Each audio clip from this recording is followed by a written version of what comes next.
Alright, so let's learn another tag. This one is the image tag. It looks like this, img, and this is for including images. It has the following structure. The opening img tag, it has an attribute called source, src equals, and this equals the URL. This is the URL of the image to download. Remember, we talked about how the web service can serve all sorts of different types of content. If you're going to serve an image, this is how you would do it. You would include it in an image tag in HTML, and you reference the URL.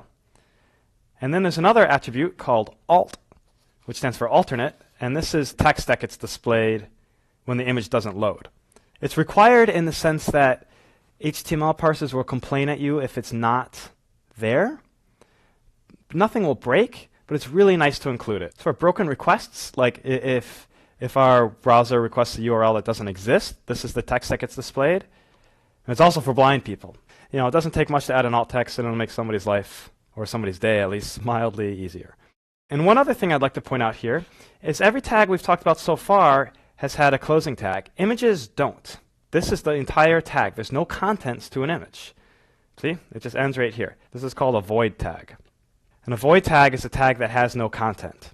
And because it has no content, it doesn't need a closing tag. Let's try this thing out in the browser and see how it looks in real life.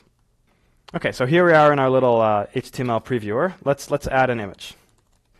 Okay, so we've got our image tag, source equals udacity.com and hitmonk.png. This is our URL of an image that I've prepared for us. We've got some alt text there. Let's go ahead and click update. And ta-da, there's our image. Now, a couple other things we can do. I could put some text here. There's our text. Images just appear in line with text.